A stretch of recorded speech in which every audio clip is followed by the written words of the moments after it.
सच्चिदानन्दरूपाय विश्वोत्पत्त्यादिहेतवे तापत्रयविनाशाय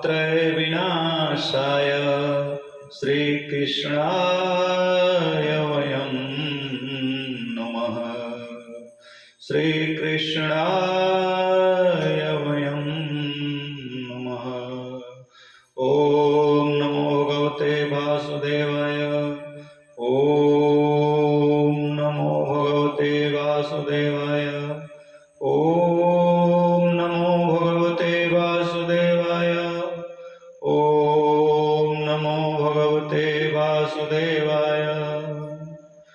कृष्णं नारायणं वन्दे, कृष्णं वन्दे ब्रजप्रियं, कृष्णं द्वैपायनं वन्दे, कृष्णं वन्दे पृथासुतं, कृष्णं वन्दे पृथासुतं।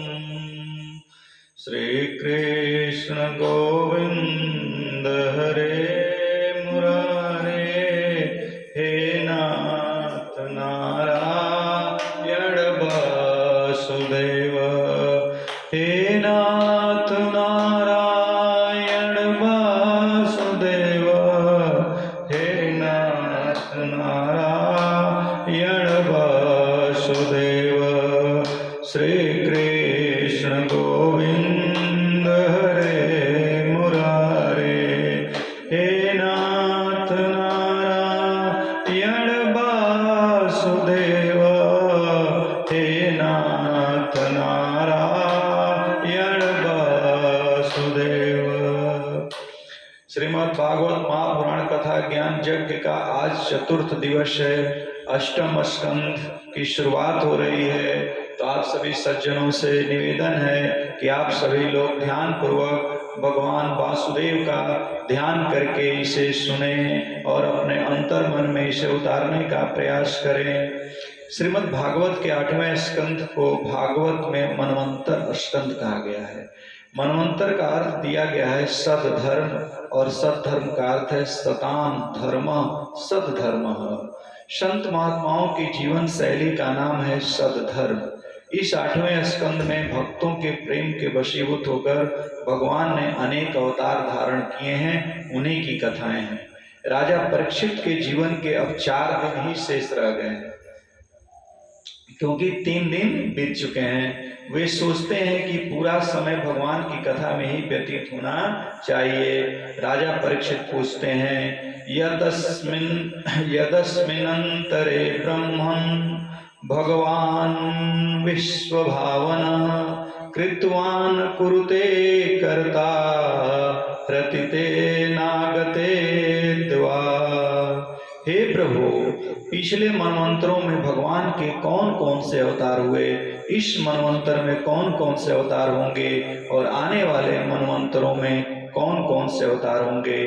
कृतवान कुरुते कर्ता, कृतवान अर्थात क्या क्या किया, कुरुते अर्थात क्या क्या कर रहे हैं, कर्ता अर्थात क्या क्या करेंगे।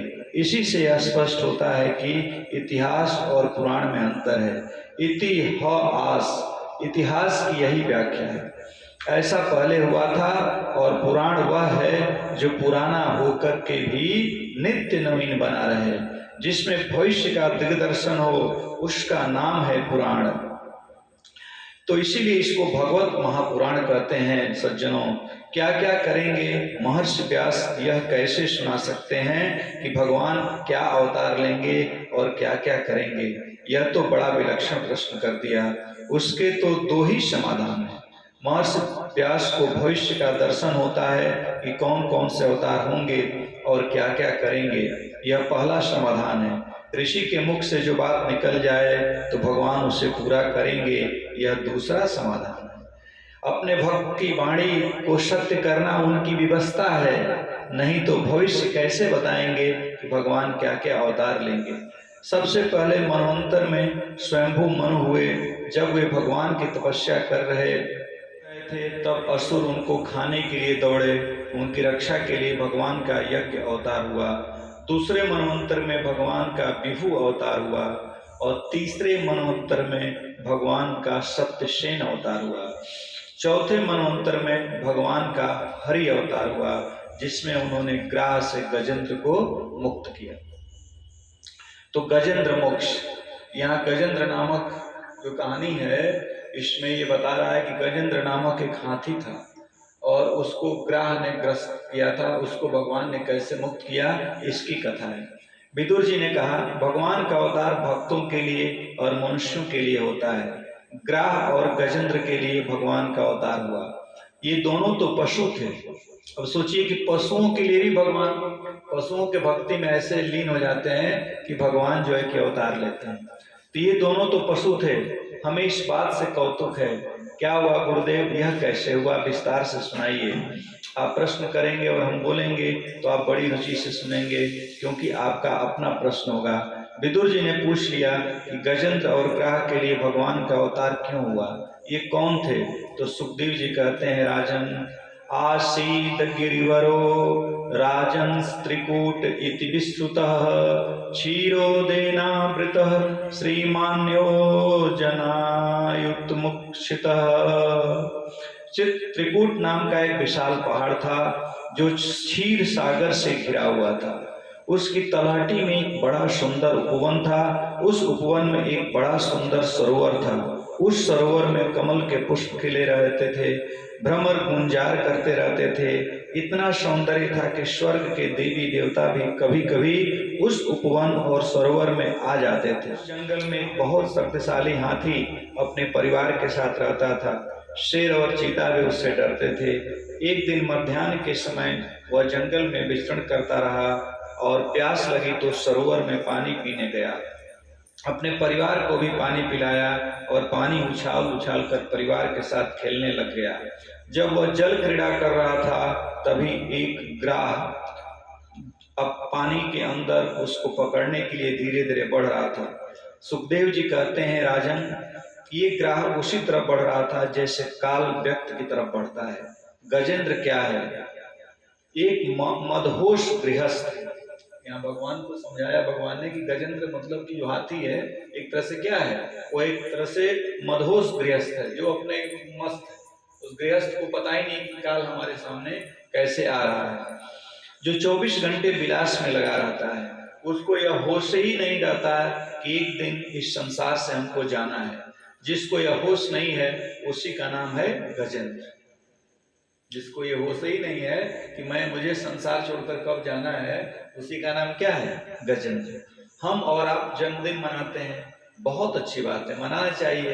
गरीबों की सेवा करो, ब्राह्मणों को भोजन कराओ, ठाकुर जी की आराधना करो, यह सब जन्मदिन विवाह वर्ष गांठ आदि में करना चाहिए।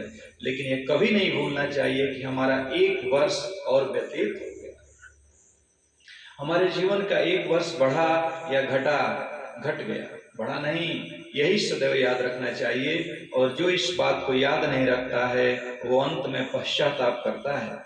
गजेंद्र को यह मालूम नहीं है कि उसका काल उसके नजदीक आता जा रहा है। ग्राह ने अचानक आकर उसके पैर को पकड़ लिया, पकड़कर खींचने लगा। गजेंद्र बहुत शक्तिशाली था और उसे शक्ति का अभिमान भी था। बहुत ताकत लगाई, नहीं छूट पाया, बाहर नहीं निकल पाया। उसके परिवार वालों ने भी सहायता की, किसी ने सूंड पकड़ा, किसी ने पैर पकड़ा, फिर भी उसको बाहर निकालने में वे समर्थ नहीं रह रहे थे। बहुत समय तक युद्ध चलता रहा, कभी ग्राह अंदर ले जाए तो कभी गजेंद्र बाहर ले आए। ग्राह तो जलीय जंतु है, उसका वही निवास और वही शक्ति है। गजेंद्र जलीय जंतु नहीं है, इसलिए उसका शक्ति क्षीण होने लग गई, वह शिथिल होने लग गया। जब उसका अपनी शक्ति से भरोसा छूट गया, परिवार वालों की शक्ति का भी भरोसा छूट गया, तब गजेंद्र भगवान की प्रार्थना प्रारंभ करता है। यही मनुष्य का जीवन भी है। जब हम पूरा इधर से उधर भाग दौड़ करते रहते हैं और जब लगता है कि अब हमारे बस में कोई चीज नहीं है, तब हम भगवान को स्मरण करते हैं।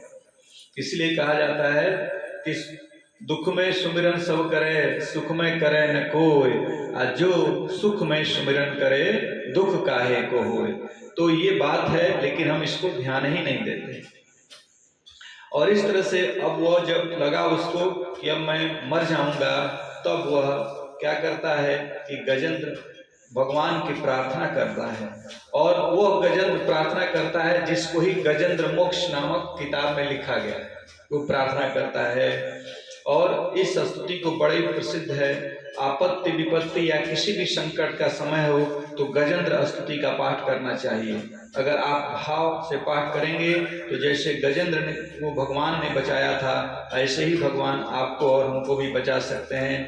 तो गजेंद्र स्तुति का बड़ा महत्व है। गजेंद्र स्तुति करता है तस्मै यदेत चित् चिदात्मकं पुरुषाया दिवीजाय परेशाया विधीमहि। हे प्रभु, आप ही संसार के अभिन्न निमित्त उपादान कारण है। जिस परम ब्रह्म ग्रंथ से जो जगत उत्पन्न हुआ है, तो हे प्रभु, आप ही इस जगत के मूल में है।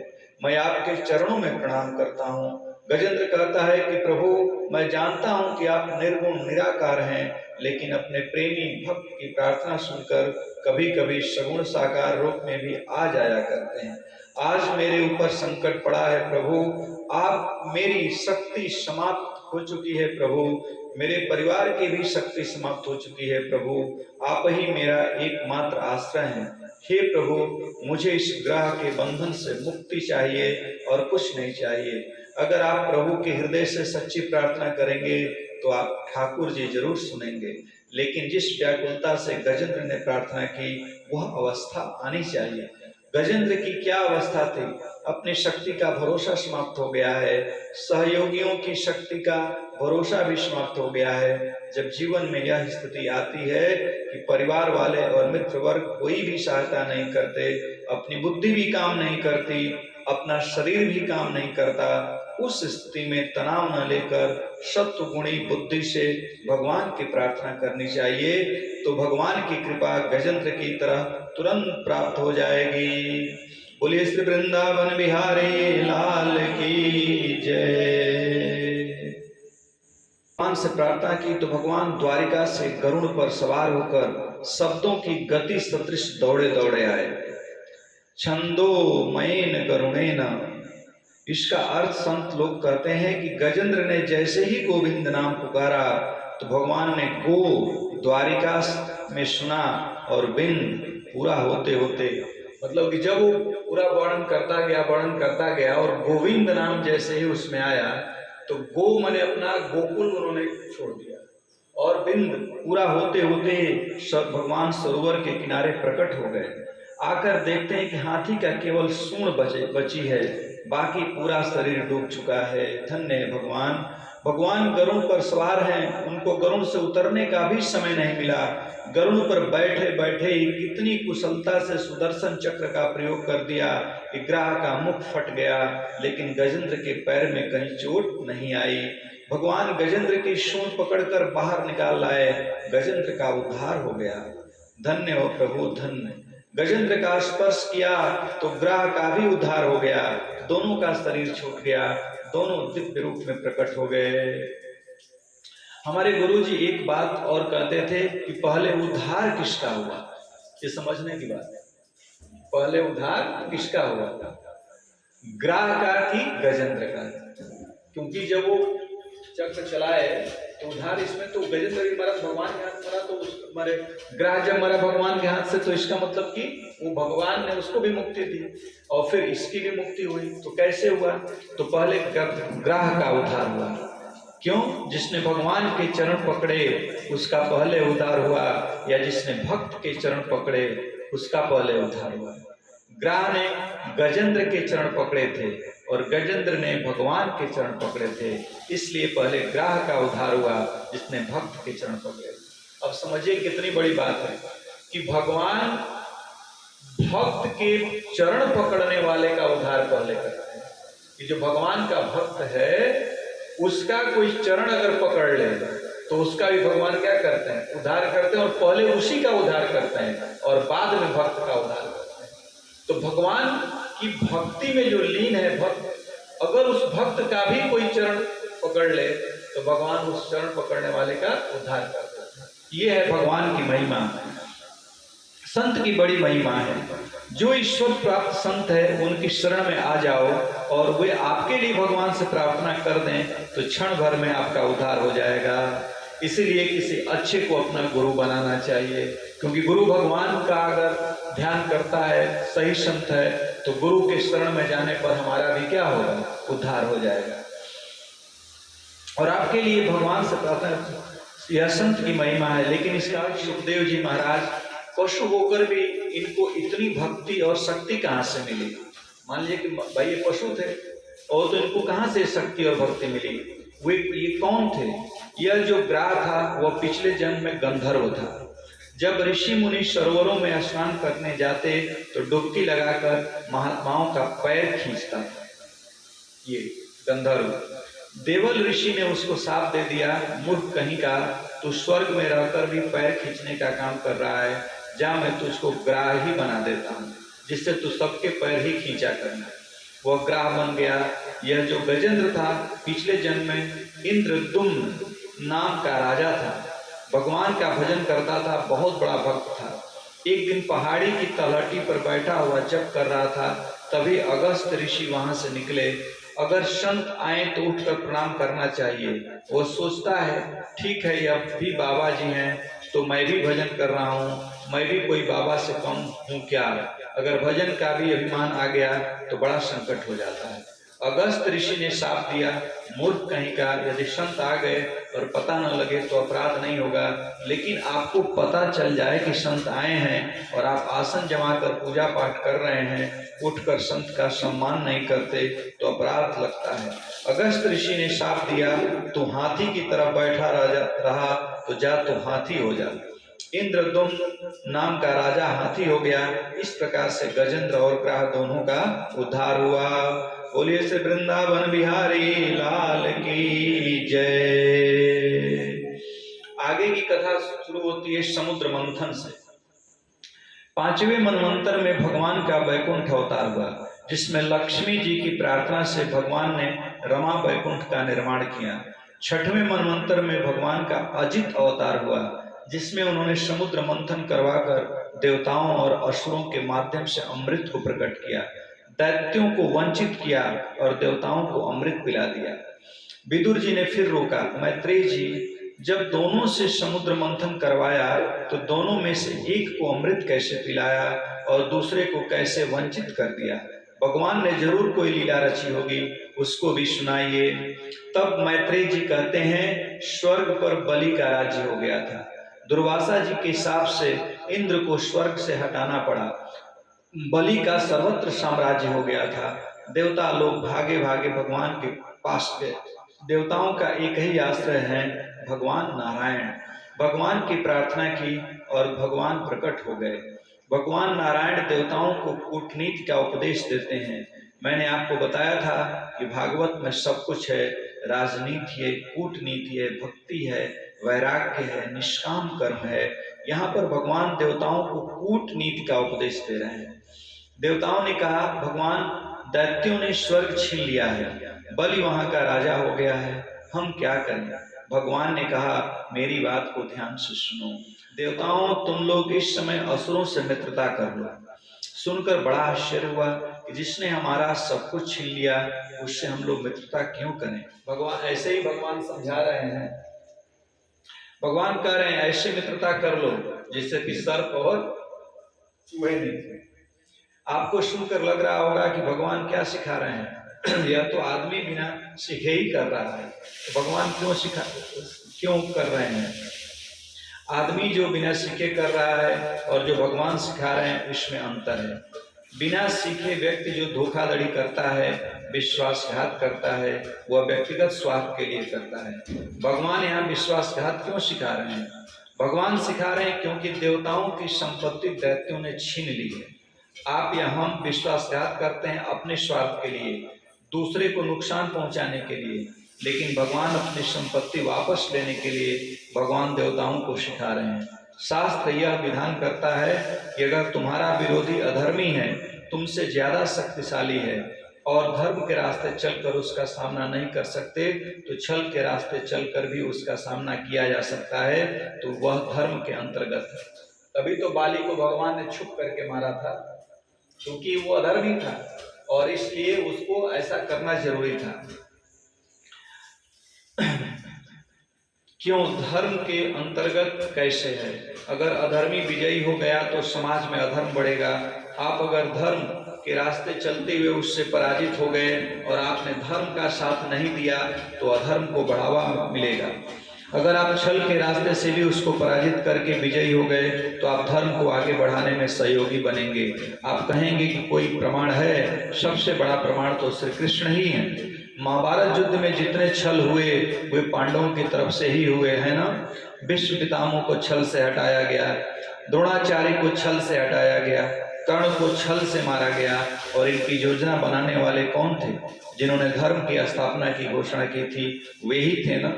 योजना बनाकर मारने के बाद भी अधर्म की स्थापना हुई, अधर्म की, तो पता चलता है कि धर्मों को सिखा दिया कि उनसे मित्रता कर लो।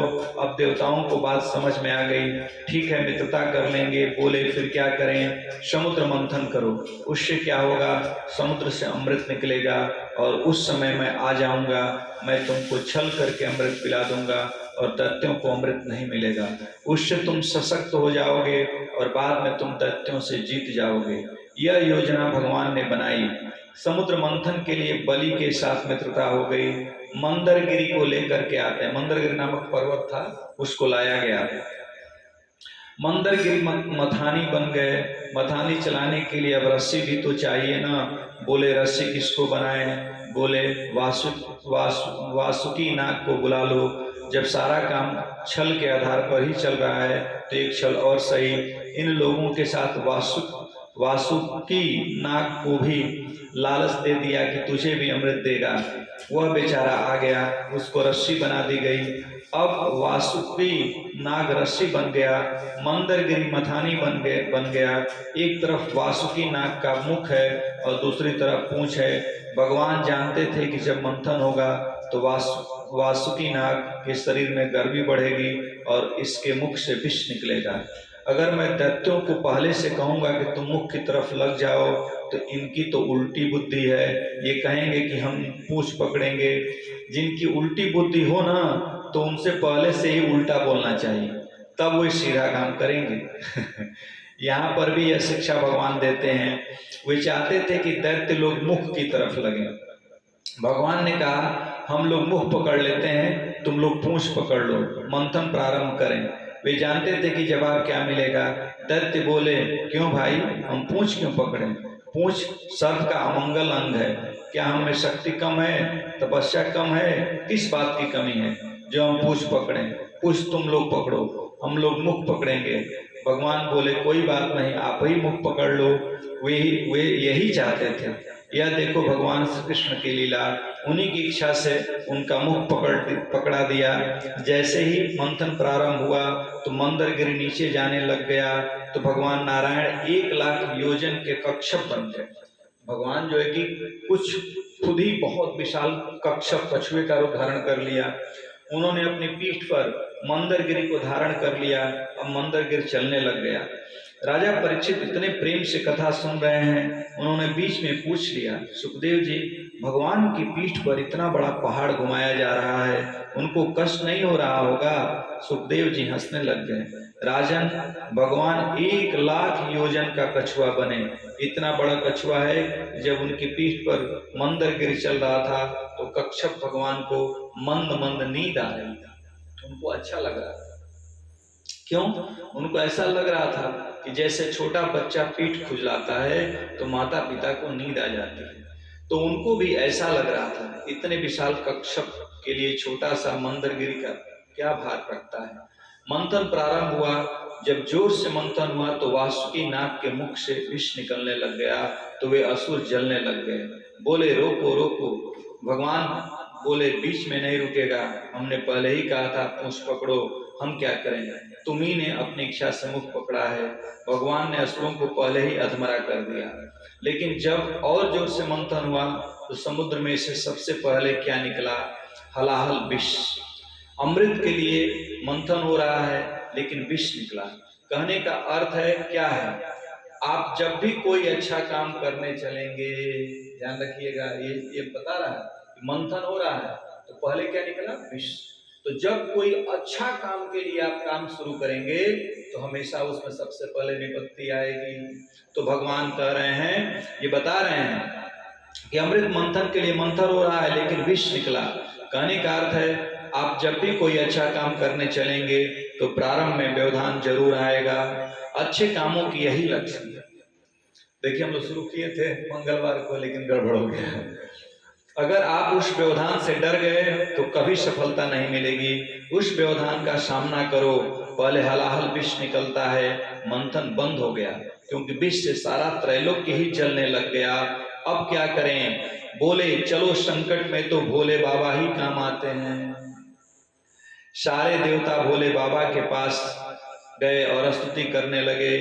देव देव महादेव भूतात्मन भूत भावन त्राहि नः शरण त्रैलोक्य दहनाद विषाद। हे महादेव आप रक्षा करें। अगर आप इस विष का पान नहीं करेंगे तो त्रैलोक्य जल जाएगा। भोले बाबा ने पार्वती जी से पूछा, देवी क्या करना चाहिए? इस विष का पान करके मैं सृष्टि बचा सकता हूँ, और अगर विष का पान मैं नहीं करूंगा तो त्रैलोक्य भस्म हो जाएगा। शास्त्र में लिखा है कि कोई भी बड़ा काम करना हो तो पति पत्नी को आपस में सलाह करके करना चाहिए। भाई आप लोग खुश होइए, क्योंकि इसमें लिखा है कि पति और पत्नी दोनों को सलाह लेना चाहिए। पति को अकेले अपना काम नहीं करना चाहिए, उसी तरह से पत्नी को भी सलाह लेना चाहिए। पति की बात सुन करके ही काम करना चाहिए।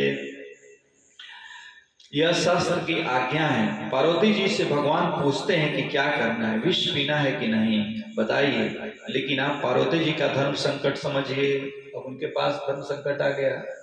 पार्वती जी अगर ना बोल दें तो त्रैलोक्य जल जाएगा, और हाँ बोल दें तो पतिव्रत धर्म जाता है। एक पत्नी कैसे अपने पति को विष पीने के लिए बोल सकती है?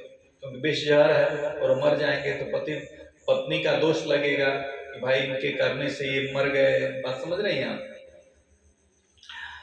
एक पत्नी कैसे पति को विष पीने के लिए बोल सकती है? लेकिन भोले बाबा तो बड़े विनोदी हैं, बड़े हंसमुख हैं। उनके सामने ऐसा प्रश्न रख दिया कि उनको धर्म संकट में डाल दिया। पार्वती जी ने हाथ जोड़े और सिर नीचे की ओर कर लिया, और न हाँ कहा न ना कहा। भोले बाबा उनके शील को समझ गए। वे समझ गए कि ये हाँ तो कह नहीं सकती और ना कहेंगी तो त्रैलोक्य भस्म हो जाएगा। भोले बाबा ने अपने आराध्य का स्मरण किया। भोले बाबा के आराध्य कौन है? भगवान विष्णु। उन्होंने भगवान विष्णु का आराध्य, दोनों एक दूसरे के आराध्य हैं, और अंजलि लगाकर हलाहल विष का पान करना आरंभ कर दिया। विष का पान तो कर लिया, परंतु अब रखे कहाँ? मुख में रखेंगे तो भगवान की कथा कैसे होगी? हृदय में ले जाएंगे तो वहाँ प्रभु का निवास है, उनको कष्ट होगा। इसलिए न मुख में रखा न नीचे उतारा, इस गले में ही उन्होंने रख लिया। गले में विष को रोका तो अन्य प्रभाव तो नहीं हुआ, लेकिन भगवान शिव का गला नील वर्ण का हो गया। उसी दिन से भगवान शिव का एक नया नाम पड़ गया, नीलकंठ। बोलिए श्री बोले शंकर बोले भगवान की जय। बोलिए भोलेनाथ की जय। बोलिए नीलकंठ महादेव की जय। विष की समस्या समाप्त हो गई। मंथन पुनः प्रारंभ हुआ। अब कामधेनु गाय निकली, ऋषियों ने ले ली। ऐरावत हाथी निकला, इंद्र ने ले लिया। उच्च श्रवा घोड़ा निकला, बलि ने ले लिया। कौस्तुभ मणि निकली, भगवान नारायण ने ले ली। और रत्न निकलते गए और जोर जोर से मंथन होता रहा। ततश्चाविर्भूत साक्षात् श्री रमा भगवत्परा रंजयंती दिशा कांत्या विद्युत सौदामिनी यथा। आगे मंथन हुआ तो क्या निकला? सारी दिशाओं को आलोकित करती हुई साक्षात लक्ष्मी जी का प्राकट्य हो गया। पुनः समुद्र मंथन बंद हुआ। एक बार विष निकला था तब बंद हुआ था, अब लक्ष्मी जी निकली तब मंथन बंद हुआ। कोई भी काम दो ही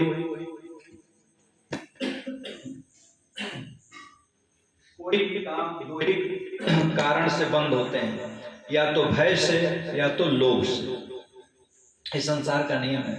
जो व्यक्ति भगवान से जुड़ा है तो उसका काम बंद नहीं होता। सामान्यतः व्यक्ति की प्रवृत्ति के दो ही मुख्य कारण माने गए हैं, भय या लोभ। जब लक्ष्मी जी निकली तो सभी लोग लक्ष्मी को चाहने लग गए। इंद्र सोचता है मुझे मिल जाए, ऋषि सोचते हैं हमें मिल जाए, असुर सोचते हैं कि हमें मिल जाए। अब निर्णय करना कठिन हो गया। जब सभी चाहने लग गए तो निर्णय कौन करे? लक्ष्मी जी का पूजन हुआ। लक्ष्मी का जो आकर्षण है वो आज का नहीं है, यह जब से प्रकट हुई है तभी से। हर लोग लक्ष्मी को चाहते हैं, सभी लोग चाहते हैं कि लक्ष्मी मिल जाए। लक्ष्मी जी के हाथ में एक कमल की माला दे दी गई। आप स्वयं जिसका वर्ण करेंगे उसी के यहाँ रहेंगे। लक्ष्मी जी माला लेकर चलने लगी। सभी लोग पंक्तिबद्ध होकर बैठे हैं। नूनम तपो यस्य न मन्युर्निर्जयो ज्ञानम कुछ तच्च न संगवर्जितम। पहले देखा दुर्वासा जी बैठे हैं, बड़े क्रोधी। इनका वर्ण करूंगी तो रोज ही झगड़ा होगा, इनका वर्ण नहीं करूंगी। आगे बढ़ गई, दूसरे क्रम पर इंद्र बैठा है तो स्वर्ग का राजा लेकिन बड़ा डरपोक है। जब कभी दैत्य आक्रमण करते हैं तो भाग जाता है, ऐसे व्यक्ति का भी वर्ण नहीं करूंगी। ब्रह्मा जी को देखा कि सरस्वती पर मोहित हो गए थे, इनका भी वर्ण नहीं करूंगी। भगवान शिव बैठे हैं तो सर्वशक्तिशाली, लेकिन इनकी वेशभूषा अच्छी नहीं है, बागंबर पहने हैं, भभूति लगाए हैं, इनका वर्ण करके क्या करूंगी। चलती गई सनकादिक मिले, ये तो विरक्त है, इनका वर्ण नहीं करूंगी। आगे देखते हैं कि एक महापुरुष पीताम्बर ओढ़कर सोए हुए थे। वहां जाकर लक्ष्मी जी पूछती हैं ये कौन है? बोले ये नारायण हैं। लक्ष्मी जी वार्तालाप कर रही थी, तभी भगवान उठकर खड़े हो गए। लक्ष्मी जी कहती हैं कि सर्वश्रेष्ठ तो यही हैं, लेकिन थोड़ी कमी इनमें भी है। लोगों ने पूछा क्या? मेरा स्वयंवर हो रहा है और ये सोए हुए हैं, कम से कम उठकर तो बैठना चाहिए, लेकिन क्या करें, सर्वश्रेष्ठ तो यही है, सर्व सुंदर भी हैं, मैं वर्ण तो इन्हीं का करूंगी। लक्ष्मी जी ने नारायण जी के गले में माला डाल दी और लक्ष्मी नारायण का विवाह हो गया। बोलिए श्री विष्णु भगवान की जय। समुद्र मंथन प्रारंभ होता है, उसके बाद वारुणी कन्या निकली जिसकी लाल लाल आंखें हैं। वारुणी की 16 वर्ष की अवस्था है। वारुणी जानते हैं आप लोग? वारुणी अर्थात मदिरा या शराब। वारुणी मतलब क्या होता है? मदिरा या शराब। तो वह निकली, शराब भी समुद्र से निकली।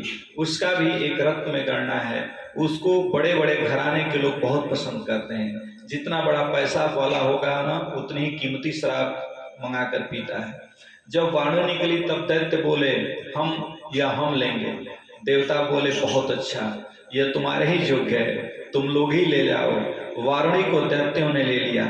अर्थ क्या निकला? जो लोग मदिरा का सेवन करते हैं वे दैत्य वंश के हैं, समझ लीजिए। आज के जमाने में भी जो शराब पीता है तो मान लीजिए कि वो राक्षस वंश का है, इसलिए वो शराब पी रहा है। ये समझने की बात है, बहुत बड़ी बात है। अर्थ क्या निकला? जो दैत्यों ने मदिरा को स्वीकार किया और आगे मंथन होने लगा। इसके बाद कलश लिए हुए धन्वंतरी भगवान प्रकट हुए। जिसके लिए इतना बड़ा मंथन किया गया था, अब दैत्यों और देवताओं में झगड़ा प्रारंभ हो गया। मारा पीटी मच गई। दैत्यों ने देवताओं से अमृत छीन लिया और भागने लगे। बोले दैत्य तो अमृत ले गए, अब क्या होगा भगवान? ये तो अमृत ले गए। बोले मत घबराओ, जब तक मैं हूं तो अमृत कोई नहीं ले सकता। फिर क्या हुआ? दैत्यों का आपस में झगड़ा होने लगा। तब तक भगवान विष्णु ने अपना सुंदर देवी का रूप बना लिया। इसलिए मने भगवान विष्णु ही सब कुछ, चाहे वो दुर्गा हो, काली हो, भवानी, सब का उन्हीं का एक एक अंश, उन्हीं का रूप है। तो उन्होंने सुंदर देवी का रूप बना लिया जिसका नाम था मोहिनी। वो बहुत सुंदर थी। दैत्यों को मोहित करने के लिए मोहिनी बनकर उनके सामने प्रकट हो गए। उद्देश्य एक ही था, दैत्यों को मोहित करना। मोहिनी को देखते ही दैत्य मोहित हो गए, झगड़ा बंद कर दिया। मोहिनी से बोले हम लोग अमृत के लिए झगड़ रहे हैं, आप हम लोगों का निर्णय कर दो। मोहिनी भगवान कहते हैं कि क्या तुम लोग कश्यप की संतान हो? क्या तुम्हारे पिता ने शास्त्र नहीं पढ़ाया? किसी विशेष काम में अपरिचित महिला का विश्वास नहीं करना चाहिए। मेरा तुम्हारा कोई परिचय नहीं है, इतने बड़े काम के लिए तुम मुझ पर कैसे विश्वास कर रहे हो? उल्टा बोल रहे हैं। दैत्य कहते हैं कि देवी जी आपने बहुत अच्छी शिक्षा दी, हम किसी अपरिचित महिला पर भरोसा नहीं करेंगे, पर आप तो इतनी भली महिला हैं, आपने हमको इतनी अच्छी शिक्षा दी है, इसलिए हमारा आप पर भरोसा और बढ़ गया। बोले आप ही बंटवारा करेंगे। मोहिनी भगवान ने कहा सोच लो, अगर मैं करूंगी तो बीच में कोई नहीं बोलेगा। बोले स्वीकार है। बिना युद्ध के अमृत ले लिया उनसे। यह भगवान की कला है। मोहिनी भगवान ने दैत्यों से कहा समुद्र में स्नान करके आओ, तभी अमृत मिलेगा, बिना स्नान के अमृत नहीं मिलेगा। वे स्नान करने चले गए। इधर देवताओं से कहा पंक्ति में जल्दी बैठो। देवताओं को पंक्ति में बैठाकर अमृत पिलाने लगे। तभी दैत्य लोग भी आ गए और देखने लगे कि यह सब अमृत उधर ही पिला देंगी। उनमें स्वरभानु नाम का एक दैत्य, स्वरभानु नाम का एक दैत्य था। उसने बोला तुम लोग वार्तालाप करते रहोगे और अमृत खत्म हो जाएगा। वह चंद्र और सूर्य के बीच में जाकर बैठ गया और अमृत पी गया। भगवान इतनी जल्दी में थे कि उनको पता ही नहीं लगा कि यह देवता है कि दैत्य, उसको भी पिला दिया। सूर्य चंद्र ने इशारा किया कि यह तो दैत्य है। भगवान बोले यह तुम्हें पहले बताना चाहिए था। तुरंत सुदर्शन चक्र का स्मरण किया, स्वरभानु के गले पर सुदर्शन चक्र का प्रयोग किया तो उसके दो टुकड़े हो गए, सिर अलग और धड़ अलग, लेकिन अमृत तो पी चुका था अतः मरा नहीं। एक था अब दो हो गए, राहु और केतु। तो वही सर और सिर और धड़ हुआ। आज भी राहु और केतु सूर्य चंद्रमा से अपना बदला लेने के लिए उन पर ग्रहण लगाते हैं। इधर दैत्यों में खलबली मच गई। सुदर्शन चक्र तो नारायण के हाथ में रहता है, यह मोहिनी के हाथ में कैसे आया? लगता है यह कोई मोहिनी नहीं है, यह नारायण ही है। हल्ला मच गया। भगवान समझ गए कि मेरा छल प्रकट हो गया है। मोहिनी का वेश बदल दिया और नारायण के रूप में प्रकट हो गए और गरुड़ पर बैठकर वैकुंठ को चले गए। देवताओं को अमृत मिल गया तो भगवान का संकल्प भी पूरा हो गया। देवताओं और असुरों के बीच भयंकर युद्ध होने लगा। इतना भयंकर युद्ध हुआ कि इंद्र ने बलि के विमान को तोड़ दिया और बलि पर वज्र का प्रहार कर दिया। बलि का भी प्राणांत हो गया। देवताओं को स्वर्ग वापस मिल गया। लेकिन जानते हो दैत्यों के गुरु शुक्राचार्य आते हैं और बलि के शरीर को ले जाते हैं। बलि के शरीर पर उन्होंने मृत संजीवनी विद्या का प्रयोग किया और बलि को जीवित कर दिया। वे ऐसे गुरु थे, चाहे दैत्य गुरु हो या देव गुरु, दोनों शक्तिशाली थे।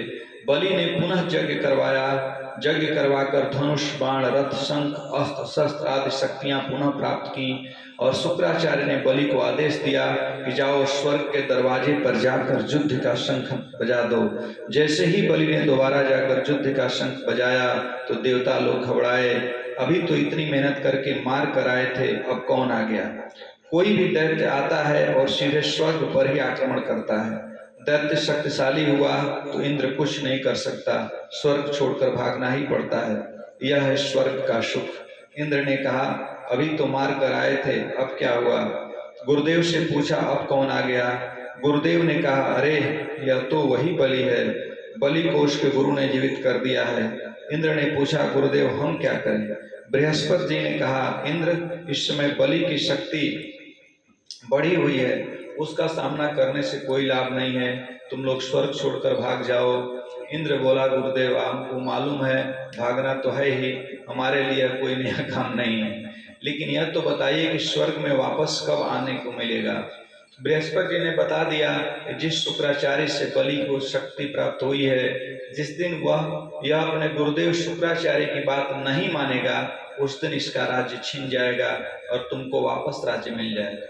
सोचिए, इसलिए गुरु कुछ कहे तो उसकी बात जरूर माननी चाहिए। और बलि तभी मारा जाता है जब शुक्राचार्य की वो बात नहीं मानता है।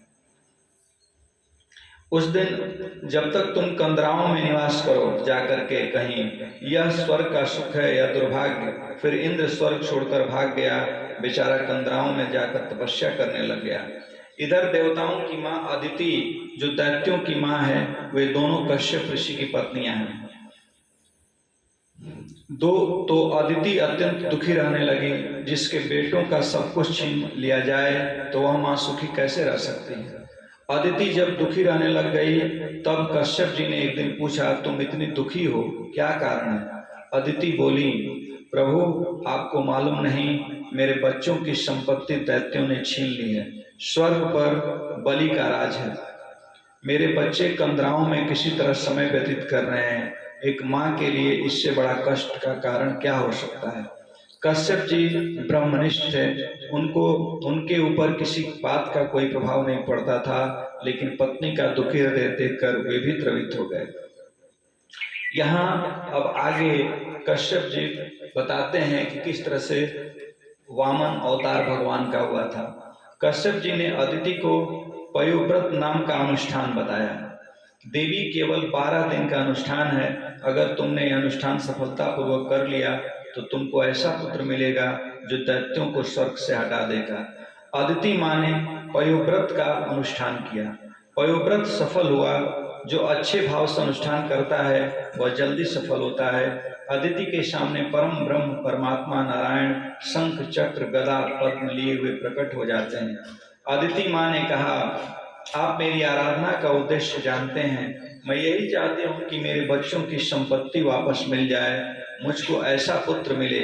मुझको लगता है कि आपको छोड़कर यह काम और कोई नहीं कर सकता। भगवान ने कहा, देवी मैं तुम्हारा पुत्र बनकर तो आऊंगा, लेकिन बलि को पराजित करना थोड़ा कठिन कार्य है। बलि इस समय धार्मिक अनुष्ठान कर रहा है और उस पर गुरु की पूर्ण कृपा है। जिस पर गुरु की पूर्ण कृपा हो और धर्म के रास्ते पर चल रहा हो तो भगवान भी उसको रास्ते से हटाने के लिए तैयार नहीं होते। यह है गुरु और धर्म की महिमा।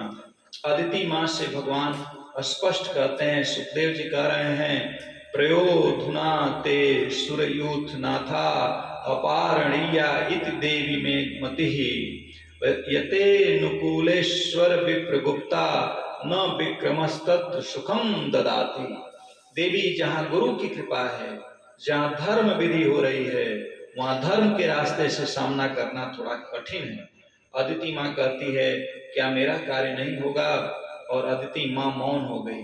भगवान ने कहा, होगा, पर धर्म के रास्ते से नहीं होगा।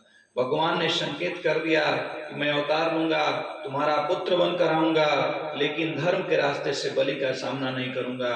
तो दूसरा रास्ता क्या होगा? छल का।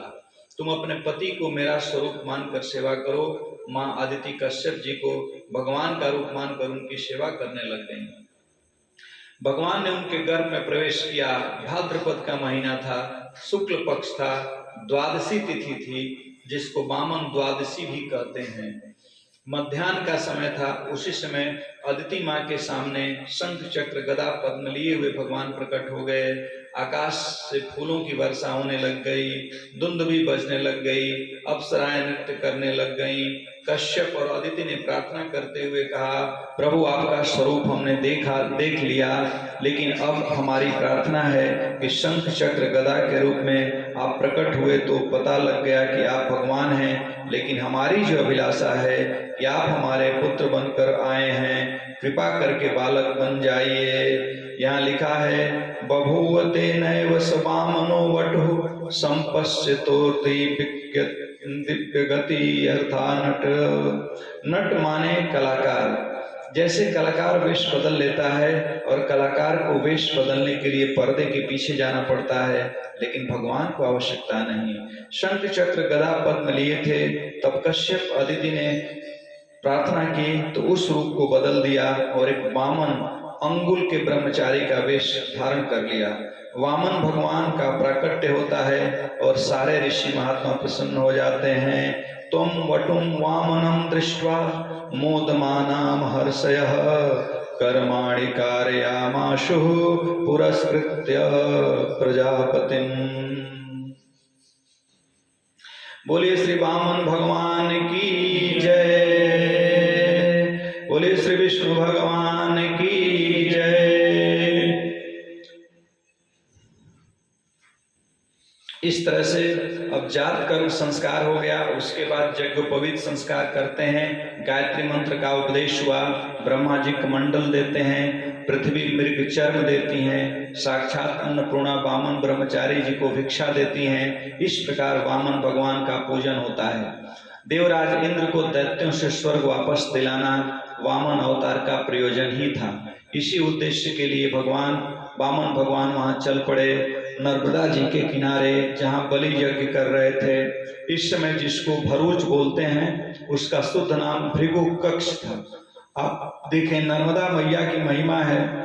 पहली बात तो यह है कि नर्मदा जी गंगा जी के पहले से नर्मदा जी के किनारे यज्ञ हो रहा है और यहीं पर जब भगवान विराट बनेंगे तो ब्रह्मा जी चरण प्रक्षालन करेंगे और वह चरण प्रक्षालन का जल अपने कमंडल में रखेंगे।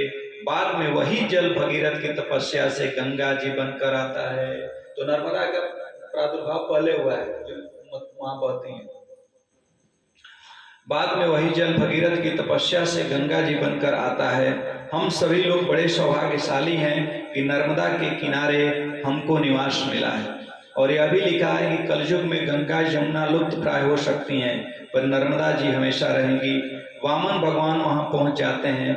बलि यज्ञ मंडप में बैठा हुआ था। बलि ने वामन भगवान को आता हुआ देखा कि वे प्रकाशमय ललाट छत्र लिए हुए, कमंडल लिए हुए, खड़ाऊ पहने हुए, इतना सुंदर और इतना तेजस्वी उनका लाट है। ऐसे लग रहा है मानो स्वयं सूर्य देव आ रहे हैं। बलि पर इतना प्रभाव पड़ा कि वह बिना पहचान के भी यज्ञ मंडप से बाहर आ गया। विप्रजनों के साथ उनका स्वागत करता है। स्वागत करके यज्ञ मंडप में ले जाता है, आसन देता है, चरण प्रक्षालन करता है। परिचय नहीं है ये कौन है, यह है व्यक्तित्व का प्रभाव। देखिए इसीलिए अगर किसी मनुष्य भी अपने व्यक्तित्व को ऐसा बना ले तो लोग बिना उसके पहचान के भी उसका सम्मान करना शुरू कर देते हैं। अगर आपका व्यक्तित्व इतना अच्छा हो जाए तो इस कथा से भी सीखना है कि भगवान वामन थे, माने नाटे करते थे, बौना थे, लेकिन उनका ललाट इतना चमक रहा था, उनका विकास इस तरह से था, उनका शारीरिक माने व्यवस्था ऐसी थी, उनका तेज ऐसा था कि बाली जैसा दैत्य राजा भी उनसे क्या हो गया, प्रभावित हो गया। यह बिना परिचय के भी चरण प्रक्षालन कर दिया, मैंने चरण धुल दिया, चरणोदक को अपने सिर पर रखा। उसके बाद महाराज बलि वामन भगवान से परिचय पूछते हैं। स्वागतम ते नमस्तुभ्यम ब्रह्मन् किम करवामि ते। हे ब्राह्मण ब्रह्मचारी, हमारे यज्ञ में आपका स्वागत है। आपने बड़ी कृपा की हमारे यज्ञ में पधारे, आपकी हम क्या सेवा करें।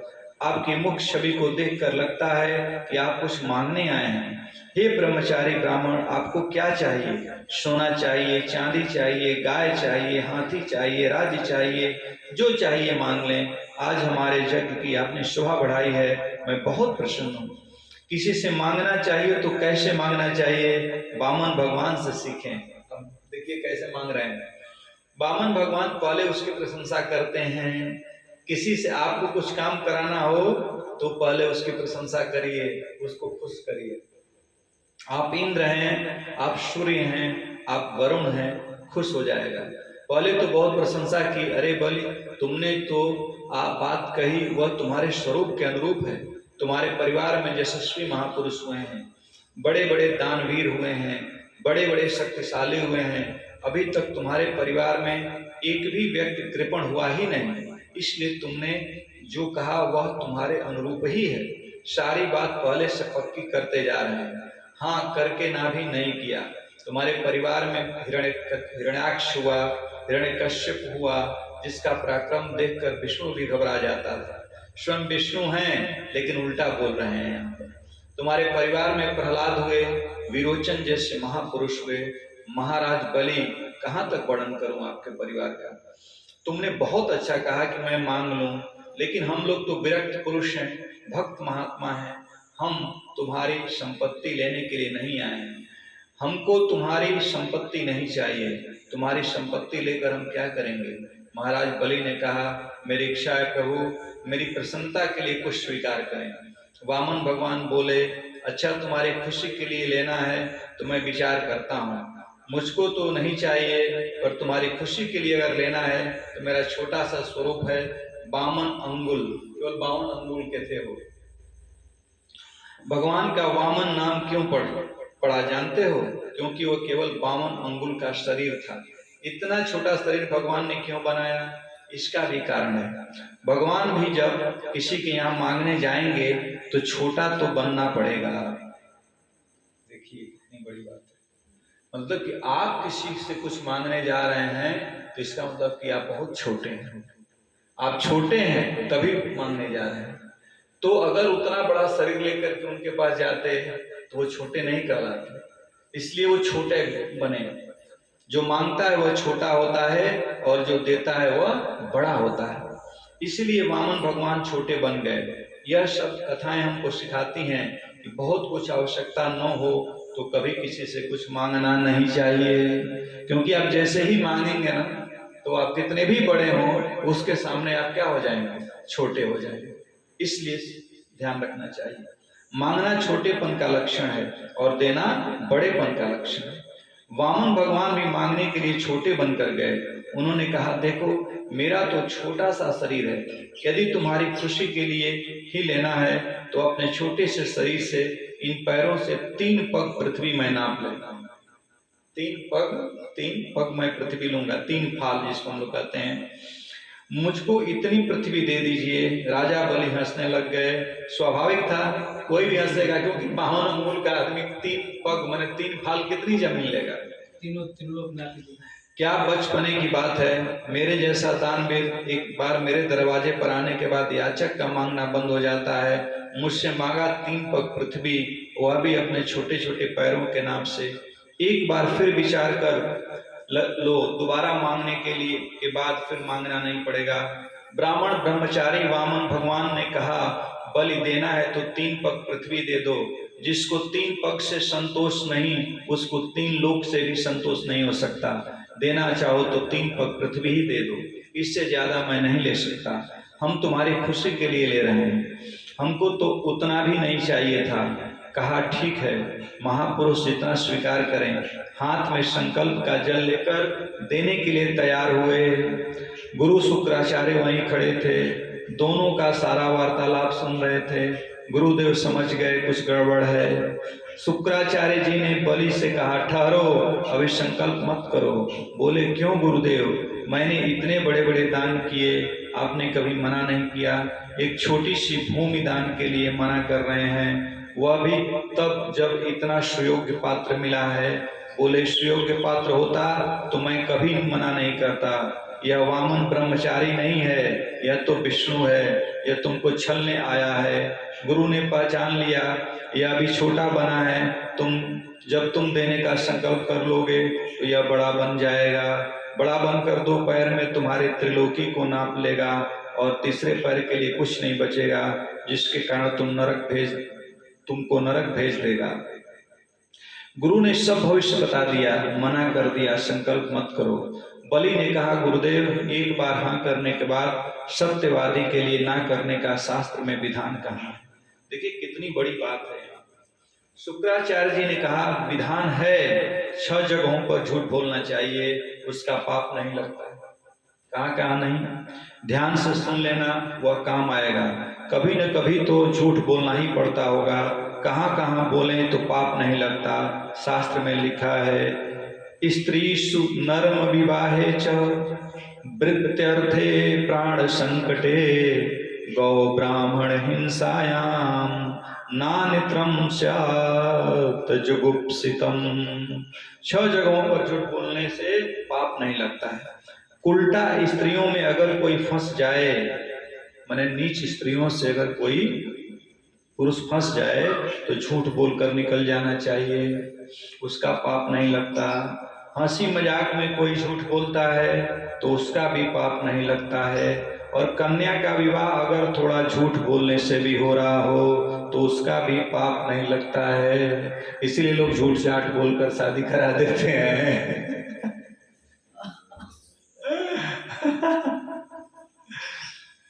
उसका भी पाप नहीं लगता है। और सच बोलने से अगर तुम्हारी संपत्ति, तुम्हारी जीविका जा रही है, या कोई छल द्वारा तुम्हारे सत्य का दुरुपयोग करके तुम्हारी संपत्ति ले रहा है, तो वहां पर भी झूठ बोलकर अपनी रक्षा कर लो, तो इसका भी पाप तुम्हें नहीं लगता है। अगर ब्राह्मण की हत्या हो रही है तो झूठ बोलकर बचा लेना चाहिए, और यदि गाय की हत्या हो रही है तो झूठ बोलकर बचा लेना चाहिए, उसका भी पाप नहीं लगता है। बलि ने पूछा, इन सब में मैं कहाँ हूँ, किस जगह मैं खड़ा हूँ? बोले, तुम्हारी संपत्ति जा रही है, अगर सच बोलोगे तो संपत्ति जाएगी और प्राण भी जाएंगे। इसलिए अगर तुम झूठ बोल दोगे तो तुम्हें शास्त्र के अनुसार कोई पाप नहीं लगेगा। गुरुजी ने समझा दिया, लेकिन धन्य है बलि। बलि ने एक और प्रश्न किया। बोले, गुरुदेव एक बात तो बताइए कि मैं आज झूठ बोलकर यह संपत्ति बचा लूंगा, लेकिन क्या यह संपत्ति हमेशा मेरे पास रहेगी? बोले, संपत्ति तो किसी के पास नहीं रहती। तो गुरुदेव, मेरा सत्य भी जाएगा और मेरी संपत्ति भी चली जाएगी, मैं झूठ क्यों बोलूं? गुरु से दूसरा और भी गंभीर प्रश्न कर दिया। बलि की भक्ति गुरु से विलक्षण है। बलि ने कहा, गुरुदेव आपने बताया कि ये नारायण हैं, मैं तो पहचान नहीं सका, पर आपने पहचान लिया कि ये विष्णु हैं। नारायण सबको देता है। नारायण की चरण सेवा लक्ष्मी करती है, उनको संपत्ति की जरूरत है ही नहीं। आज वही नारायण जो सबको देने वाला है, वह मांगने के लिए मेरे घर आया है। धन्य, वो मांगने के लिए मेरे घर आया है। जो सबको देता है वह आज मांगने के लिए मेरे घर आया है। गुरुदेव, यह अवसर जीवन में दोबारा नहीं मिलेगा। जो सबको दाता, जो सबका दाता है, वह मेरे घर पर मांगने वाला बन करके खड़ा है। गुरुदेव, आप इस अवसर से मुझको क्यों वंचित कर रहे हैं? शुक्राचार्य समझ गए कि यह नहीं मानने वाला है। गुरुदेव ने शाप दे दिया कि जा, तेरी संपत्ति चली जाएगी। बलि बोले, इनके यहाँ चली जाए तो मुझे कोई कष्ट नहीं है, भगवान लेने आए हैं। लोग भगवान को समर्पित करते हैं, वे नहीं लेते, परंतु आज तो भगवान साक्षात मांगने के लिए मेरे सामने खड़े हैं। गुरुदेव नाराज हो गए, लेकिन बलि की निष्ठा पर कोई प्रभाव नहीं पड़ा। बलि ने अपनी पत्नी विंध्यावली को बुलाया। क्या देखती हो, जल्दी सोने के थाल में जल लाओ। आज संसार का दाता मांगने वाला बनकर अपने दरवाजे पधारा है। बलि ने सोने के थाल में जल लेकर भगवान का चरण प्रक्षालन किया, पूजन किया। भगवान वामन ने कहा, बलि देने की बात है, दोगे या गुरु की आज्ञा का पालन करोगे? राजा बलि कहा, नहीं भगवान, आप संकल्प कीजिए, मैं दूंगा। आप मांगने आए हैं और मैं न दूं, ऐसे कैसे हो सकता है? 3 पग पृथ्वी का संकल्प कराया। जैसे ही संकल्प पूरा हुआ तो वामन भगवान बढ़ने लग गए। बढ़ते बढ़ते वह देखता है कि वे ऐसे बढ़ते जा रहे हैं जिसका कोई अंत नहीं है। छोटे से थे, बढ़ते बढ़ते 7वें लोक ब्रह्मलोक तक पहुंच गए। इतना विशाल शरीर हो गया, दिखाई नहीं दे रहे थे कि कितनी ऊंचाई तक चले गए। एक पैर उनका पृथ्वी में है और दूसरा पैर 7 लोकों को नापता हुआ ब्रह्मलोक पहुंच गया। ब्रह्मा जी ने देखा, अरे मेरे ठाकुर के चरण आ रहे हैं। ब्रह्मा जी ने चरण प्रक्षालन किया। ब्रह्मा जी ने उसी चरणोदक को, देखिए गंगा का प्रादुर्भाव कैसे हुआ है। जब वो चरण ब्रह्म लोक तक गया तो उस पैर को उन्होंने धुला, और धुल करके जो चरणोदक जो पानी जल मिला उसको अपने कमंडल में उन्होंने क्या किया, रख लिया, रखा। और वही कमंडल का जल बाद में गंगा के रूप में प्रकट हुआ। यानी गंगा विष्णु के पैर के चरणोदक है, इसलिए गंगा में स्नान करने से फल मिलता है, क्योंकि भगवान के शरीर का स्पर्श किया हुआ है। अब तो वामन भगवान वामन से विराट बन गए। विराट भगवान ने बलि से कहा, तो बहुत बड़ा दाता बनता था। 3 पग पृथ्वी मांगी थी तो हंसता था। 2 पग में मैंने तेरे 7 लोक नाप लिए, अब तीसरा पग कहाँ रखूं? अगर देगा तो प्रतिज्ञा पूरी होगी, नहीं देगा तो प्रतिज्ञा भंग के अपराध में मुझे तुझे नरक जाना पड़ेगा। क्या भगवान का यह कहना उचित है? लेकिन धन्य है बलि का प्रेम। बलि मौन है। बलि यह नहीं कह रहा है कि आप वंचित कर रहे हैं। जब मांगा था तब छोटे थे, उस रूप में मैंने दिया था। जब आप नापने लग गए तो बड़े हो गए। कोई कपड़े वंचित तो भगवान कह रहे हैं, लेकिन बलि मौन है। यही है शरणागति, यही है प्रेम की पराकाष्ठा। भगवान फिर डांटते हैं, बोलता भी नहीं है, देने की बात कहकर पीछे हट रहा है, मौन खड़ा है। जल्दी बता, तीसरा पग कहाँ रखूं, नहीं तो तुझको बांध कर नर्क भेज दूंगा। फिर भी बलि नहीं बोला। जब नहीं बोला तो वरुण को आदेश दे दिया, बांध लो इसको। बलि को बांध लिया। इतनी कड़ी परीक्षा, यह है भगवान की लीला। त्रिलोक में हाहाकार मच गया। भगवान को कोई तुलसी पत्र दे देता है तो भी भगवान खुश हो जाते हैं। बलि ने तो अपना सर्वस्व दे दिया है, फिर भी भगवान राजा बलि को बांध रहे हैं, नरक भेजने की तैयारी कर रहे हैं। यह भगवान की कौन सी लीला है? लेकिन इस लीला को वामन भगवान और राजा बलि 2 ही समझ रहे हैं, तीसरा कोई नहीं समझ रहा है। त्रिलोक में हाहाकार मच गया, ये कैसे भगवान है? भगवान का स्वभाव कैसे बदल गया? राजा बलि को बांध लिया। तीसरी बार फिर पूछा, बोल देता है कि नहीं, यह नरक भेज दूं। राजा बलि समझ गए कि प्रभु मुझसे ही सुनना चाहते हैं, तभी बार बार बोल रहे हैं। भगवान विष्णु यदि सुनना ही चाहते हैं तो मैं जरूर सुनाऊंगा। और राजा बलि ने यहाँ जो कहा है वह श्रेष्ठतम प्रार्थना है, यह भक्त के प्रेम की पराकाष्ठा है। राजा बलि कहते हैं, यदुत्तमश्लोक भवान ममेरितम वचो व्यलीकम सुरवैर्य मन्यते करोमृतम तन्न भवेत् प्रलंभनम पदम तृतीयम कुरु शीर्षण में निजम। हे प्रभु, आपकी कीर्ति बड़ी उत्तम है, आपका यशोगान त्रिलोकी में होता है, लेकिन आप यदि ऐसा कहते हैं कि आपके साथ मैंने झूठा वादा किया है, यदि झूठी प्रतिज्ञा की, यदि शब्द यहाँ संकेत वाचक हैं, यदि आप कहते हैं कि मैंने आपको धोखा दिया है, यदि क्या संकेत कह रहे हैं प्रभु, ऐसा है नहीं, मैंने धोखा नहीं दिया। प्रभु, यदि कोई न्यायाधीश बैठाया जाए तो धोखा किसके पक्ष में जाएगा? धोखा राजा बलि ने दिया या वामन भगवान ने दिया? ईमानदारी से बोलना, भगवान नाराज नहीं होंगे। मांगा तो छोटा बनकर, लिया तो बड़ा बनकर। धोखा किसकी तरफ से? वामन भगवान की तरफ से। लेकिन धन्य है राजा बलि, इतना संकेत ही काफी था। लेकिन प्रभु, आपका सेवक, आपका भक्त आपको कभी धोखा नहीं देगा। वामन भगवान ने ऊपरी मन से फिर डांट लगाई, यदि धोखा नहीं दिया है तो बता तीसरी पग कहाँ रखूं? राजा बलि ने बोला, प्रभु, 2 पग में आपने मेरी संपत्ति को अपनाया, अभी दाता बचा हुआ है, आप तीसरा पग मेरे मस्तक पर रख दीजिए और मुझको हमेशा हमेशा के लिए अपना बना लीजिए। राजा बलि ने जैसे ही यह बात कही, भगवान गदगद हो जाते हैं। राजा बलि से ठाकुर जी यही बात सुनना चाहते थे और भगवान की आंखों से अश्रुपात होने लग जाते हैं। राजा बलि को बंधन मुक्त कर दिया। भगवान ने कहा, बलि, धन्य है तुम्हारा प्रेम। भगवान ने राजा बलि को अपना लिया। इंद्र को स्वर्ग का राज्य मिल गया।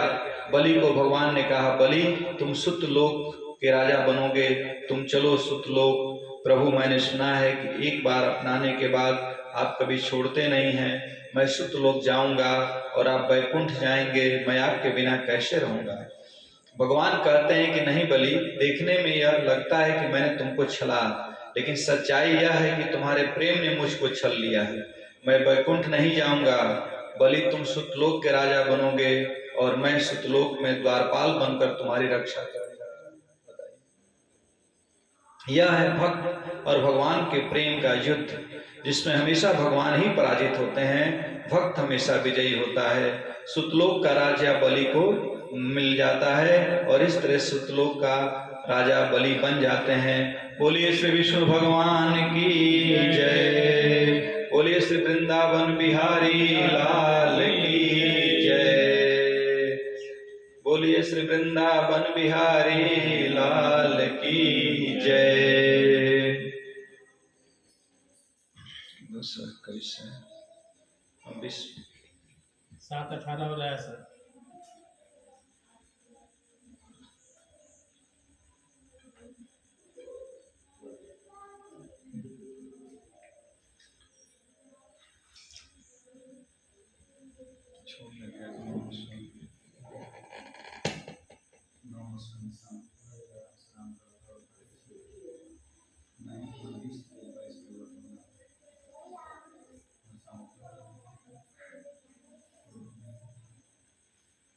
श्री कृष्ण गोविंद हरे मुरारे, हे नाथ नारायण वासुदेव, हे नाथ नारायण वासुदेव, हे नाथ नारायण वासुदेव। श्री कृष्ण गोविंद हरे मुरारे, हे नाथ नारायण वासुदेव, हे नाथ नारायण वासुदेव। श्री कृष्ण गोविंद हरे मुरारे, हे नाथ नारायण वासुदेव। श्री कृष्ण गोविंद हरे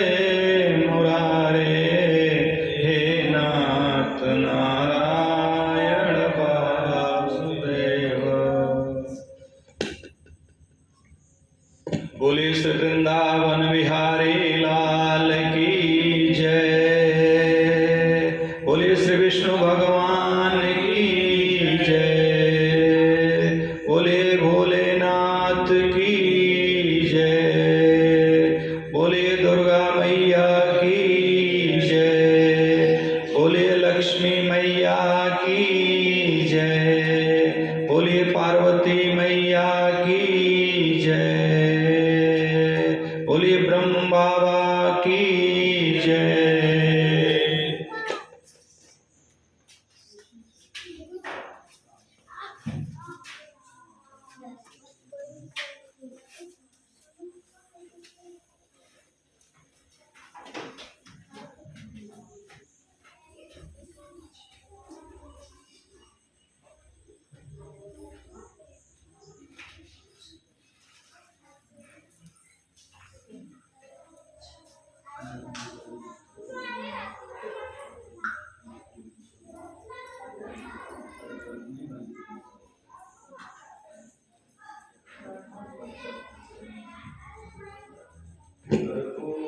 घोरं करुणावतारं संसारसारं भुजगेन्द्रहारं सदा वसन्तं हृदयारविन्दे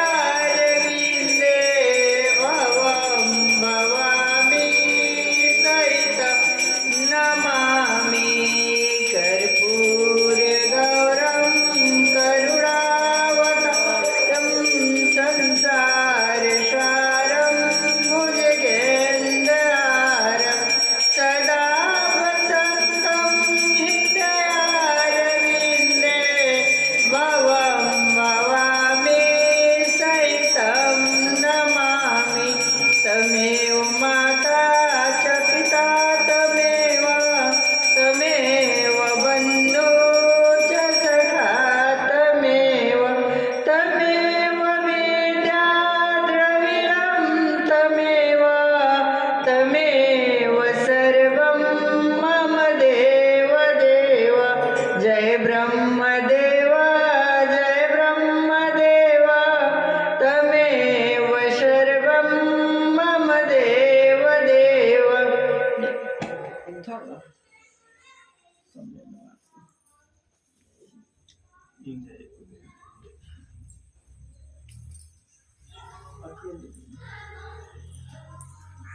जय जगतपति भोलेनाथ की जय। जय